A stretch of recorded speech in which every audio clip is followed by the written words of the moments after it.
الحمد لله الذي هدانا للإيمان والإسلام، والصلاة والسلام على سيدنا محمد نبيه الذي استنقذنا به من عبادة الأوثان والأصنام، وعلى آله وأصحابه النجباء البررة الكرام. أما بعد، فأعوذ بالله من الشيطان الرجيم. قد قال الله تبارك وتعالى في القرآن المجيد والفرقان الحميد: بسم الله الرحمن الرحيم. حاميم والكتاب المبين، إنا أنزلناه في ليلة مباركة إنا كنا منذرين. صدق الله المولانا العظيم وبلغنا رسوله النبي الكريم، ونحن على ذلك لمن الشاهدين والشاكرين، والحمد لله رب العالمين. سبحانك لا علم لنا إلا ما علمتنا إنك أنت العليم الحكيم. رب اشرح لي صدري ويسر لي أمري واحلل عقدة من لساني يفقه قولي. اللهم صل على سيدنا محمد في أول كلامنا، اللهم صل على سيدنا محمد في أوسط كلامنا، اللهم صل على سيدنا محمد في آخر كلامنا. قبل احترام معزز دوستو بزرگوں، قرآن مجید کی سورہ دخان کی چند آیت کریمہ تلاوت کی ہے. اللہ تعالیٰ سے دعا ہے کما حق و بات کہنے کی، ہم سب کو اس پر عمل پیرا ہونے کی توفیق عطا فرمائے. ہمارا جو موضوع ہے آج کا، شب برات. چونکہ شعبان کا مہینہ چل رہا ہے اور 15 شعبان بھی اس کی بھی آمد ہے، تو چند معارضات آپ کے سامنے عرض کروں گا. اللہ تعالیٰ سے دعا ہے کہ اللہ تعالیٰ ہمیں سن کر اس پر عمل پیرا ہونے کی توفیق عطا فرمائے. شب برات، شب یہ فارسی کا لفظ ہے اور برات کہتے ہیں جہنم سے آزادی. شب یہ فارسی کا لفظ یہ عجمیوں کے استعمال کی وجہ سے آیا ہے، وگرنہ اس کو 15ویں شعبان کہا جاتا ہے. اور جہاں بھی اس کا تذکرہ ہوا ہے لیلۃ نصف من شعبان کے نام سے، عرب میں اس کو مانا جاتا ہے کہ عربی لغات میں لیلۃ نصف من شعبان 15ویں شعبان کے بارے میں. تو ہمارے دو علماء کے دو طبقے ہیں. پہلا طبقہ وہ ہے جو اس کی فضیلت کے قائل ہیں، 15ویں شعبان کی فضیلت کے قائل ہیں، اور دوسرا طبقہ وہ ہے جو اس کی فضیلت کا اقرار نہیں کرتے، قائل نہیں ہیں، بلکہ تردید کرتے ہیں. یہ دو طبقے بنے. تو یہ دو طبقے بنے کیوں؟ پہلی وجہ تو یہ ہے، سمجھنے والی بات یہ ہے کہ یہ دو طبقے بنے کیوں. بعض اس کی شب برات کی فضیلت کے قائل ہوئے، بعض قائل نہیں ہوئے. تو اس کی وجہ ہے کہ ہمارے ہاں چونکہ فی زمانہ رسومات، بدعات، خرافات اس کا دورہ ہے. ہر شخص جانتا ہے کہ ہماری 15ویں شعبان کی رات کیسی ہوتی ہے، کہ ہمارے ہاں کیسے خرافات میں مبتلا لوگ نظر آتے ہیں. اس کی وجہ سے علماء نے اس کی تردید کی، تاکہ ان استحباب کے عمل پر انسان جب کھڑا ہوگا اور استحباب کے درجے میں جو فضیلت ہے اس کو ادا کرنے کے چکر میں خرافات میں مبتلا نہ ہو جائے، اس نے اس کی تردید کی. وگرنہ اس کی فضیلت حدیث کی کتابوں میں اور فقہ کی کتابوں میں موجود ہے. تو یہ استحباب ہے، مستحب عمل ہے. جیسے حضرت علی رضی اللہ تعالیٰ عنہ کی روایت ہے، قال رسول اللہ صلی اللہ علیہ وسلم اذا كانت لیلۃ من نصف شعبان فقوموا لیلھا وصوموا نہارھا. نبی علیہ الصلوۃ والسلام کا ارشاد ہے کہ جب 15ویں شعبان کی رات آ جائے، فرمایا کہ اس کی رات کو قیام کرو اور اس کے دن کا روزہ رکھو. تو یہ علماء نے اس حدیث کی روح سے استحباب کا حکم نکالا ہے کہ اگر کوئی شخص روزہ رکھتا ہے تو مستحب ہے، اور رات کا قیام کرتا ہے تو یہ فضیلت والا اور فضیلت والی رات ہے، یہ فضیلت والا عمل ہے. لیکن چونکہ خرافات زیادہ ہیں اور ہمارے ہاں رسومات زیادہ ہیں، بدعات زیادہ ہیں، تو دوسرا طبقہ علماء کا اس کی تردید کرتا ہے کہ اس رات کی فضیلت بیان ہی نہ کی جائے۔ فضیلت بیان کرنے کے چکر میں، فضیلت کے حاصل کرنے کے چکر میں خرافات میں مبتلا ہوگا، بدعات میں مبتلا ہوگا، رسومات میں مبتلا ہوگا۔ اور یہ ہم دیکھ رہے ہیں، بچپن سے دیکھ رہے ہیں کہ کتنی خرافات ہیں، کتنی بدعات ہے، کتنی رسومات ہیں جو ہمارے مسلمانوں کے ہاں رائج ہو گئی۔ ہم مسلمان ہونے کے ناطے اللہ کا حکم ہمارے نے کیا، یا ایھا الذین آمنوا ادخلوا فی السلم کافہ، ایمان والو اسلام میں پورے کے پورے داخل ہو جاؤ۔ تو اسلام میں پورے کے پورے داخل ہونے کا مقصد کیا ہے کہ جو بھی کام کرنا ہے اسلام کے بتائے ہوئے طریقے پر ہو، اسلام کے بتائے ہوئے طریقے پر ہو، اس کے ماں سوا کوئی طریقہ نہ ہو۔ لیکن ہم نے کیا کیا، ہم نے کچھ رسومات ہندوانہ لے لی، کچھ رسومات یہودانہ لے لی، کچھ رسومات عیسائیوں سے لے لی، کچھ رسومات غیر مذہب سے لے لی، اور اپنا طور طریقہ ہم بھول گئے۔ اس میں علماء جو تردید کرنے والے وہ اسی وجہ سے تردید کر رہے تاکہ خرافات سے امت کو بچایا جائے۔ اور خرافات ہوتی ہیں، آپ نے بھی دیکھا کہ ہمارے ہاں 15ویں شعبان کو رات کو ہمارے ہاں جو قبرستان کے ماحول میں ہمارے ہاں جو اٹھوں بچوں کا ایک شور ہوتا ہے، اور ایک جو کمکمیں سجائی جاتی ہیں، قبروں کی صفائی کی جاتی ہے، اس میں ایک لوگوں کا میلہ ہوتا ہے، ایسا لگتا ہے جیسے کوئی عید کا دن ہو، کوئی عید کا دن ہو، کوئی میلہ لگا ہوا ہو، اور لوگوں کا آنا جانا، پھر ساتھ ساتھ عورتوں کا جانا۔ کتنی ممانعت ہے حدیث میں، عورتوں کی قبرستان میں جانے کی سخت ممانعت ہے، لیکن وہاں جو ایک ہجوم ہوتا ہے، اور وہاں پھر انسان کو بجائے قبر کی یاد، موت کی یاد کے، بلکہ وہ اور خرافات میں مبتلا ہوتا ہے۔ میلے میں جا رہا ہے تو پھر وہاں کھانا پینا، دوست احباب کے ساتھ شور شرابہ، ایک مقدس جگہ کی تقدس کا پامالی ہو رہی ہے۔ ہم نے مقدس جگہوں کو شور شرابے کے ذریعے اس کی کیا کر دی، تقدس کی پامالی کر دی۔ تو ایسی جگہوں میں پھر انسان کو بچانے کے لیے علماء نے اس کی تردید کی۔ حالانکہ تردید کا طریقہ یہ ہے کہ انسان ایسے تردید کرے، کیونکہ حدیث میں ہے، یہ شعبان کی رات کی فضیلت حدیث میں موجود ہے، اور پھر اسلام 1400 سال سے اسلام اور اسلام کی تاریخی کتابوں میں اس کا ثبوت ملتا ہے۔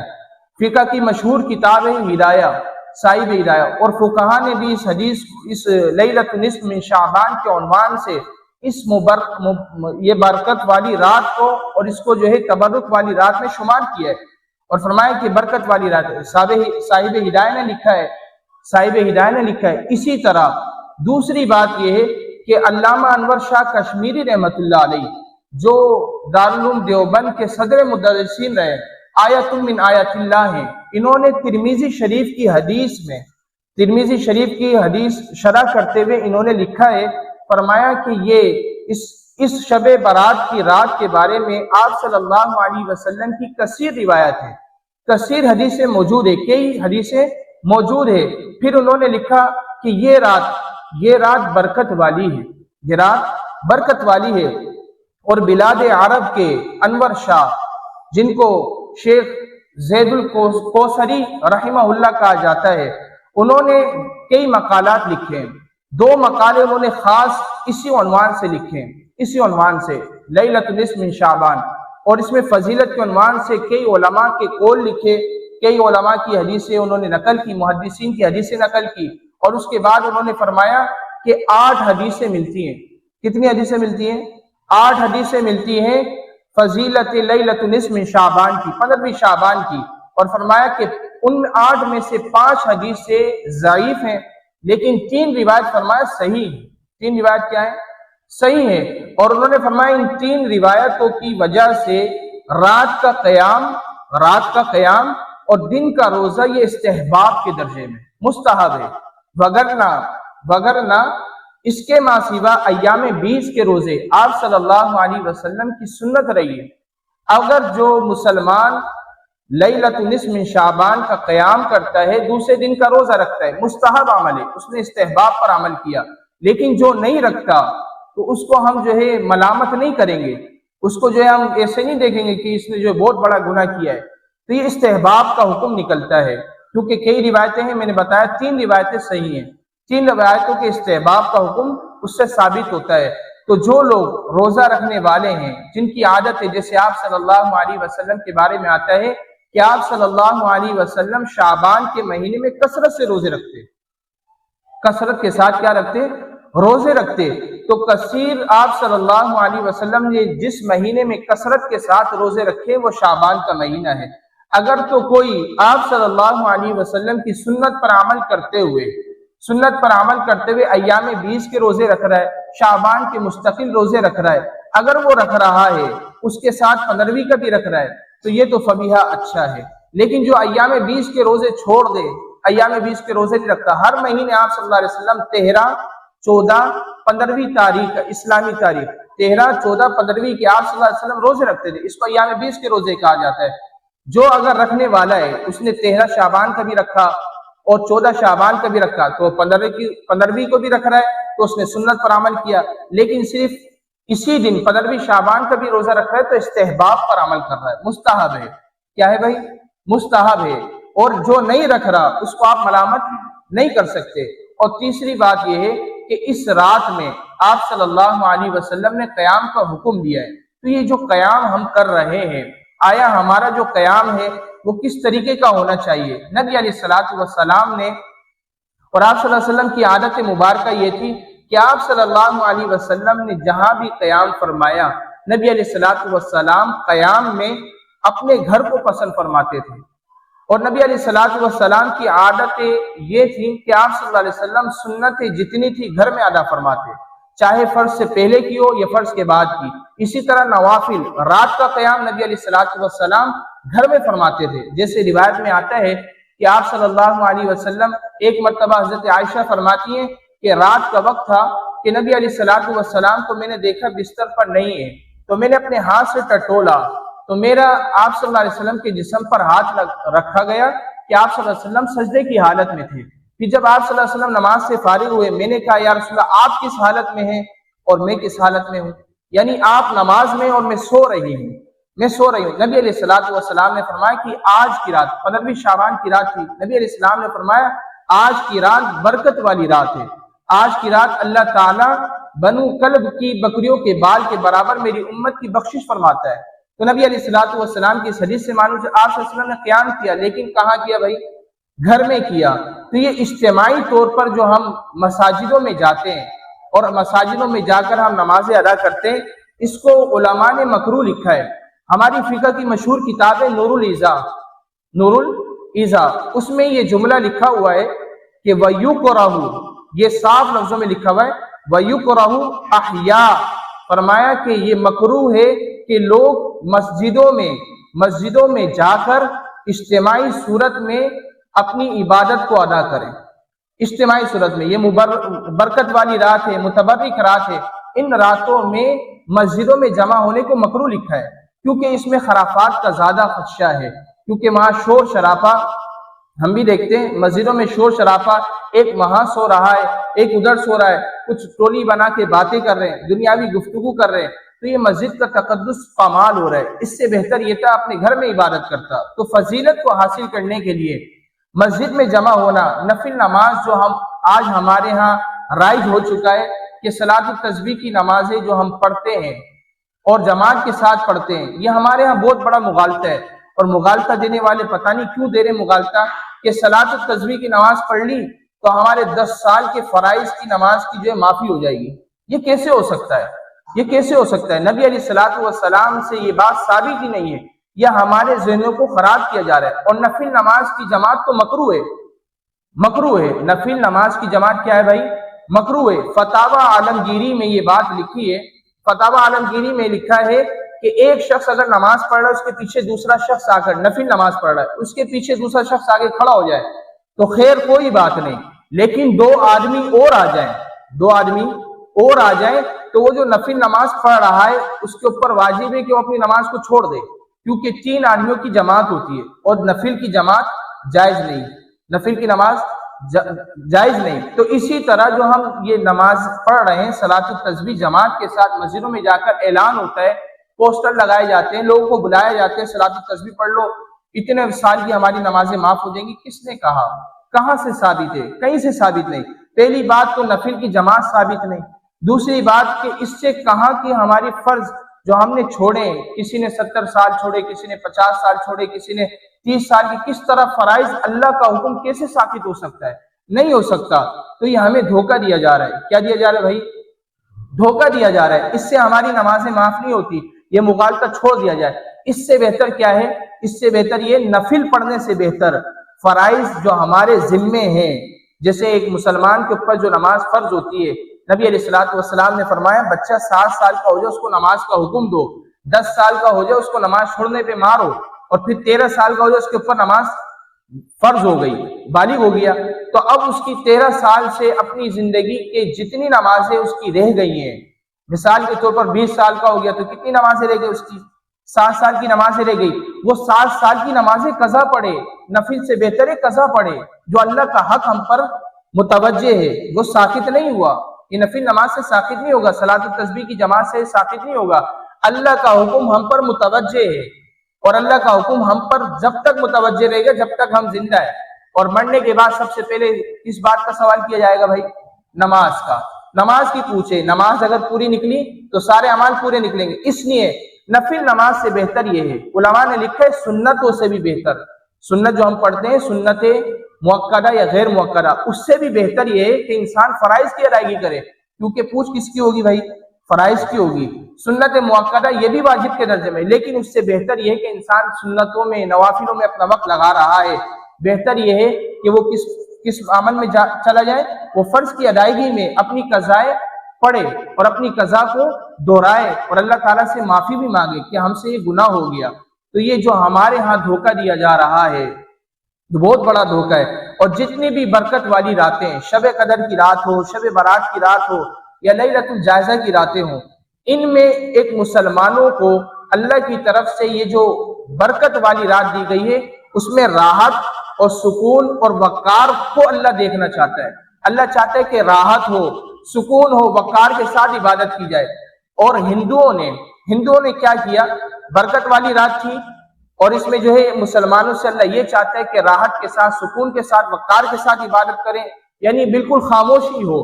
تو ہندوؤں نے مسلمانوں کی اس راحت کو، سکون کو اور اسی طرح وقار کو چھیننے کے لیے اور اس برکت والی رات کو ختم کرنے کے لیے، اس کا سکون ختم کرنے کے لیے انہوں نے پٹاخے پھوڑے اور جو ہے چنگاریاں چھوڑی، جس سے جو ہے شور شرابہ ہو اور ان کا وقار ختم ہو۔ یہ ہندوانہ رسم ہے۔ یہ کون سی رسم ہے بھائی؟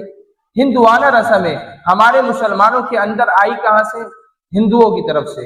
اور ہندوؤں کی رسم ہم ادا کر کے سمجھ رہے ہیں ہم بہت بڑا نیکی کا کام کر رہے ہیں، حالانکہ بہت بڑا گناہ کا کام ہے۔ جتنی برکت والی رات ہوتی ہے اس میں اگر انسان عبادت کرے تو عبادت کا ثواب جہاں دگنا ہوتا ہے وہاں گناہ بھی دگنا ہو جاتا ہے، وہاں گناہ بھی کیا ہو جاتا ہے؟ دگنا ہو جاتا ہے۔ جیسے رمضان کا مہینہ ہے، برکت والا مہینہ ہے، اس میں انسان کو ایک نیکی کے بدلہ کتنا مل رہا ہے؟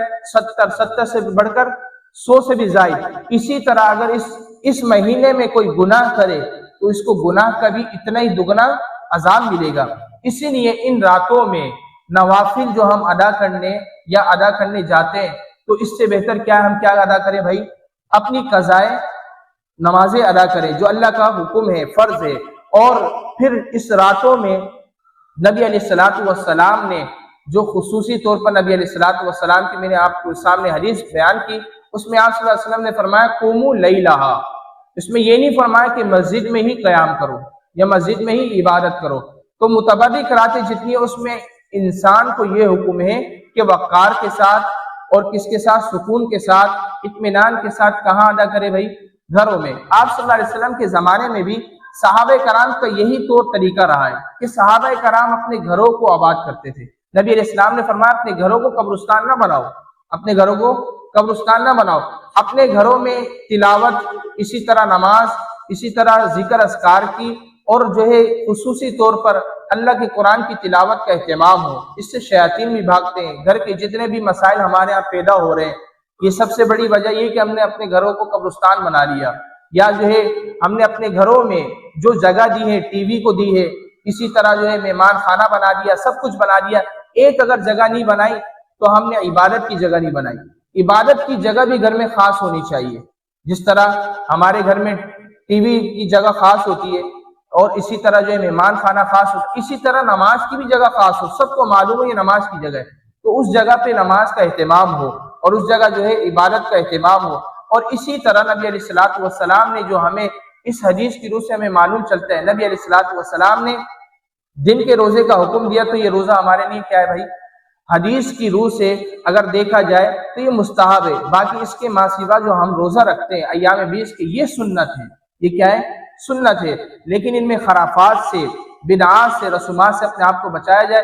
جیسے ہندوانہ ایک کانسیپٹ ہمارے ہاں اور بھی ہے کہ ارواحیں آتی ہیں، روحیں آتی ہیں، کسی کا کوئی انتقال کر گیا ہے، دادا ہے، نانا ہے، پھپھا ہے، جو بھی ہے، ان کی روحیں آتی ہیں۔ گھروں میں کھانے اچھے بنائے جاتے ہیں، گھر میں کیا بنائے جاتے ہیں بھائی؟ اچھے کھانے بنائے جاتے ہیں، کیوں؟ روحیں آتی ہیں۔ یہ کانسیپٹ ہندوانہ ہے، یہ مسلمانوں کا کانسیپٹ نہیں ہے۔ مسلمان انسان جب اس کا انتقال ہوتا ہے، اس کی روح یا تو علیین میں جاتی ہے، سجین میں جاتی ہے، اس کے بعد واپسی نہیں ہے، روح کی واپسی نہیں۔ اور پھر اگر وہ واپسی آ بھی رہا ہے تو آپ کے کھانے کے نہیں آ رہا ہے، یا آپ کے گھر کے کھانے کے نہیں آ رہا ہے، اس کو جنت کا کھانا اس کو راس نہیں آ رہا۔ جنت میں اللہ کے کمکمے کے نیچے، اللہ کی جنت میں، اللہ کی لائٹوں میں اور اللہ کے انوارات نہیں، ہمارے کھانے سے تو لاکھ درجہ اچھا ہے، وہ کھانا چھوڑ کے ادھر آئے گا۔ تو کتنا غلط کانسیپٹ ہے یہ، ہندوانہ کانسیپٹ ہے، مسلمانوں کا نہیں ہے۔ اور ہمارے مسلمان اس کو کس طرح رائج کر رہے ہیں سمجھ نہیں آتا۔ تو اس سے بھی اپنے آپ کو بچایا جائے۔ اس میں جو اچھے کھانے بنائے جاتے ہیں، حلوے مانڈے بنائے جاتے ہیں، اسی طرح جو ہے ہمارے یہاں بیری کے پتوں سے نہایا جاتا ہے، اور اس سے یہ سمجھا جاتا ہے کہ اس سے گناہ معاف ہوتے ہیں۔ بیری کے پتے سے میل تو صاف ہو سکتا ہے، میل تو صاف ہو سکتا ہے، لیکن گناہ صاف نہیں ہوتے۔ گناہ کے لیے توبہ ضروری ہے، گناہ توبہ ضروری ہے۔ نبی علیہ الصلوۃ والسلام نے فرمایا کہ مسلمان جو گناہ کرنے والا ہے، جب وہ توبہ کرتا ہے تو اللہ اس کی توبہ قبول کرتے، اس کی گناہ معاف کرتے ہیں۔ تو بیری کے پتوں سے گناہ معاف نہیں ہوتے، بیری کے پتوں سے آپ کا میل صاف ہو جائے گا بظاہر۔ لیکن یہ جو ہم نے رائج کر لیا کہ 15ویں شعبان کے دن ہم نے بیری کے پتوں سے نہانا ہے، پھر صاحب دیکھو بوڑھے آدمی کو دیکھو وہ بھی پتے توڑ رہا ہے، جوان کو دیکھو وہ بھی پتے توڑ رہا ہے، ساری زندگی آپ نے گناہ کیے، اور بیری کے پتوں سے نہا کے سمجھتے کہ ہم صاف ہو گئے، گناہ سے صاف ہو گئے۔ یہ ہمیں دھوکہ دیا جا رہا ہے، کہاں سے آ رہا ہے سمجھ نہیں آ رہا۔ تو ہم اپنے آپ کو سیدھی راہ پر لائیں۔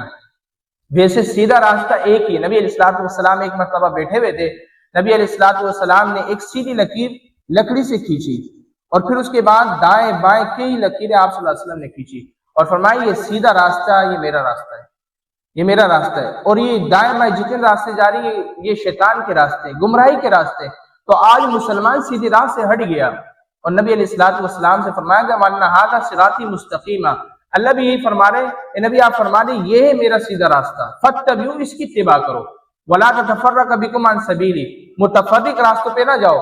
اب متفرق راستے کیا ہے؟ کچھ کانسیپٹ ہندوانہ، کچھ یہودانہ، کچھ عیسائی، کچھ غیر مذہب کے، یہ سارے یہ متفرق راستے ہیں، یہ جہنم کے راستے ہیں۔ تو ان سے اپنے آپ کو بچایا جائے۔ جو شریعت ہمیں بتا دی اس کو فالو کیا جائے، جو شریعت ہمیں نہیں بتا دی اس کو کیوں لیا جاتا ہے، یا اس پر عمل کیوں کیا جاتا ہے؟ اس سے جو ہے انسان کے اعمال ضائع ہو جاتے ہیں، جو بھی کر رہا ہے ضائع ہو رہا ہے۔ ظاہر سی بات ہے جو شریعت میں ہے ہی نہیں تو اس پر عمل کر کے انسان کو کیا ملے گا؟ ثواب ملے گا؟ کچھ بھی نہیں ملے گا۔ انسان جو بھی کام کر رہا ہے تو نبی علیہ الصلوۃ والسلام کی اگر اس پر مہر ہے، صحابہ کرام کی عمل کی مہر ہے تو وہ ثواب کا باعث ہے۔ لیکن اگر نبی علیہ الصلوۃ والسلام کے عمل کی اور صحابہ کے عمل کی مہر نہیں ہے تو وہ تو ثواب نہیں ہے، وہ تو گناہ کا کام ہے، وہ بدعات کا کام ہے۔ اس لیے ان سارے کاموں سے بچنے کی ضرورت ہے۔ آپ صلی اللہ علیہ وسلم نے، میں نے نور الاضاء کا بھی حوالہ دیا کہ نور الاضاء میں مسجد میں جماعت کے ساتھ ان متبرک راتوں میں جمع ہونا مکروہ لکھا ہے۔ کیا لکھا ہے؟ مکروہ لکھا ہے۔ تو انفرادی آپ گھر میں، ہاں اتفاقی طور پر اگر کوئی مسلمان مسجد میں گھر میں ماحول، پہلی بات ہمیں جو اعتراض ہو رہا ہے کہ ہم گھر میں ماحول نہیں بنا سکتے۔ بھائی گھر میں ماحول کیوں نہیں بنا سکتے؟ ٹی وی رکھا جاتا ہے تو اس کا ماحول نہیں بن جاتا؟ سب خاموش ہو کے ٹی وی دیکھ رہے ہوتے ہیں، بچے بھی خاموش ہو کے دیکھ رہے ہیں، اور اگر کارٹون لگا دیا جائے تو وہ بھی سب خاموش ہو کے دیکھ رہے ہیں۔ ایک ماحول ہم نے بنایا نا، تو گھر میں اگر ہم نماز کا ماحول بنائے تو نہیں بنے گا، بن سکتا ہے۔ لیکن اگر آپ ضروری اس بات کو سمجھ لیں کہ گھر میں ہم سے نہیں ہوگا تو آپ مسجد میں چلے جاتے، تو محلے کی مسجد میں آپ چلے جائیں، وہاں آپ عبادت کریں۔ لیکن اگر جہاں اتفاقی طور پر کچھ لوگ جمع ہو جائیں اور پھر آپ کو یہ سمجھ آ رہا ہے کہ اب جو ہے ہو سکتا ہے کہ گپے شپے یا کھانا پینا شروع ہو جائے گا، تو پھر آپ وہاں سے چلے جائیں۔ پھر اس سے بہتر آپ کا گھر میں ہی عبادت کرنا ہے۔ اتفاقی طور پر اگر کچھ آ جاتے ہیں تو وہ الگ بات ہے، لیکن خود ساختہ مسجد میں جانا اور پھر مسجد میں جو ہے ہلا گلا کرنا، مسجد میں جمع کرنا، مسجد میں لوگوں کو بلانا، پھر اس کے بعد جو ہے پھر اس میں کھانے پینے کا اہتمام کرنا، یہ ساری جو ہے رسومات ہیں، تو ان سب سے بچنا ضروری ہے۔ جو میں نے آیت سورہ دخان کی تلاوت کی، بعض محدثین کا، بعض مفسرین کا کہنا یہ ہے کہ یہ آیتیں لیلۃ مبارکہ سے مراد، اس سے مراد 15ویں شعبان ہے، لیکن اکثر محدثین کا قول ہے کہ یہ شب قدر ہی کی رات ہے۔ لیلۃ مبارکہ اس سے مراد شب قدر کی رات ہے۔ پھر بعض مفسرین نے کہا کہ شب قدر کی رات کو گھٹانے کے لیے لیلۃ مبارکہ سے مراد انہوں نے شب برات لی۔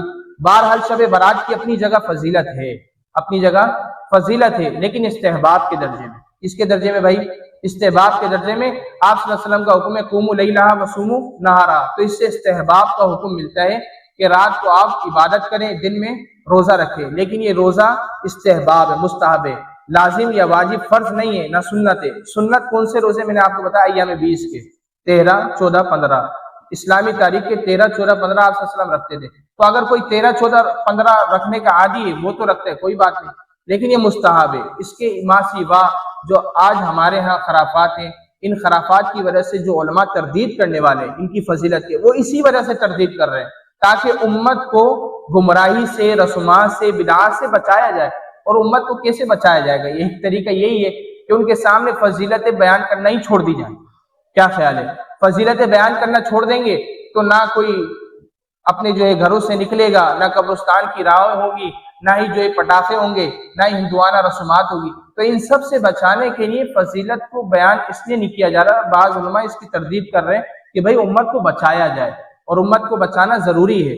تو آپ کو دونوں طبقہ میں نے بتا دیا، ایک طبقہ علماء کا وہ ہے جو اس کی فضیلت کے قائل ہیں، اور دوسرا طبقہ جو تردید کرنے والے۔ لیکن اس میں ایک آپ کو مثال سے بات سمجھاتا ہوں کہ چھری کا اگر کوئی غلط استعمال کر رہا ہے، چھری ہے نا، چھری کا اگر کوئی غلط استعمال کر رہا ہے تو اس کا کیا مطلب ہے؟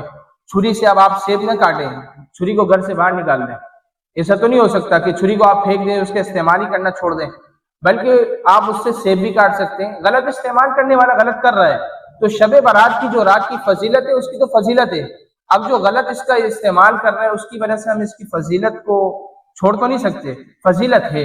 نبی علیہ الصلوۃ والسلام نے جیسے بیان فرمایا اس کی فضیلت ہے۔ 3 حدیثیں آپ کے سامنے نقل کی کہ 3 حدیثیں صحیح ہیں، 5 حدیثیں اگرچہ ضعیف ہیں لیکن 3 حدیثیں اس سے استحباب کا درجہ ملتا ہے۔